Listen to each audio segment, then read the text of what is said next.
जब से महागठबंधन की सरकार गई है तब से प्रशासनिक बहुत स्थिति खराब है और इसी को लोग भाजपा के लोग कह रहे हैं कि ये मंगल राज है, जबकि अक्सर इस महीना में करीब दर्जनों घटना हमारे विधानसभा में हुई।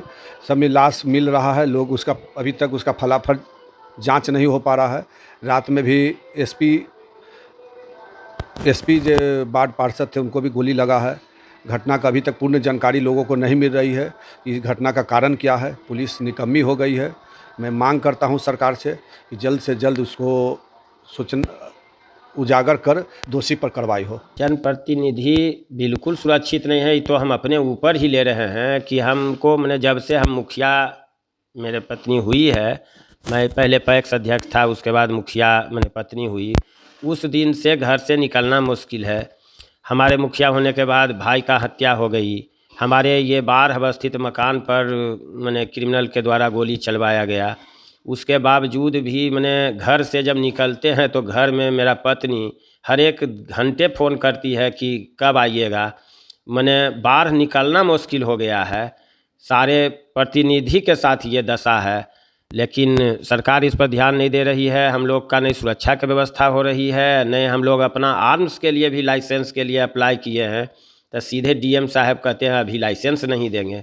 अब ये समझ में नहीं आता है कि क्या हम लोग के मरने के बाद लाइसेंस इशू होगा कि जिंदा में होगा, ये पता नहीं। कितना समय हो गया लाइसेंस के लिए आवेदन किए? हमारा 21-22 में हमारा भाई का हत्या हुई, 23 में बाढ़ में गोली चला, 23 में हमने आवेदन दिया, 24 में सारा जांच होके डीएम साहब के यहाँ पड़ा हुआ है। हमने डीएम साहब से संपर्क भी स्थापित किया, उसके बावजूद भी उन्होंने कह दिया कि अभी हम 3-4 महीना लाइसेंस नहीं देंगे। वो भी सरकार में तो कई ऐसे व्यक्ति को भी लाइसेंस मिला है जो कहीं कहीं जनप्रतिनिधि नहीं है, तो ऐसे में क्या लगता है लगातार कई जनप्रतिनिधि का आरोप है, चाहे वो बख्तियारपुर चेयरमैन हो या अन्य लोग हैं जो कहीं कहीं जनप्रतिनिधि हैं और वो हथियार लाइसेंस के लिए आवेदन किए और अभी तक नहीं मिला है। ये अब तो डीएम साहब का एकदम मैंने अपना है कि हमको कोई नियम और कोई आदेश, मैंने कहा भी कि मुखिया को देने का ऐसा आया है, पेपर में भी हम लोग पढ़े हैं और हम लोग को खतरा है, लेकिन उसके बाद भी डीएम साहब का कहना है कि जिसको हमको मर्जी होगा उसको देंगे, जिसका मर्जी नहीं होगा नहीं देंगे। बख्तियारपुर आए दिन मतलब हम देख रहे हैं कि प्रत्येक सप्ताह के अंदर में ही एक मर्डर की घटना आती है और इसमें क्या है ना, पब्लिक में एक तो खौफ पैदा हो गया है, डर का माहौल पैदा हो गया है। लोग अब मैंने क्या ना डरते हैं बाहर निकलने के लिए। तो इसमें प्रशासन को थोड़ा सा मतलब क्या है ना, मैंने बोल इसको हार्डनेस के साथ में काम करना पड़ेगा। लोगों को लगना चाहिए कि नहीं प्रशासन मेरे साथ में है, आप बेफिक्र आप घूम सकते हैं, लेकिन फिलहाल अभी ऐसा कुछ नहीं हो रहा है। बख्तियारपुर में वार्ड पार्षद ही सुरक्षित नहीं है तो फिर आम लोग की सुरक्षा तो संदेह के दायरे में। देखिए ये तो है ही, जब वार्ड पार्षद हमारे सुरक्षित नहीं हैं और खासकर हम लोग प्रतिनिधि लोग जो हैं कभी भी रात में 12 बजे 11 बजे 12 बजे भी फ़ोन आता है, ऐसा कोई माहौल तो हम लोग चले जाते हैं, लेकिन सेफ्टी के नाम पर हम लोग पर कुछ नहीं हम लोग पास में है।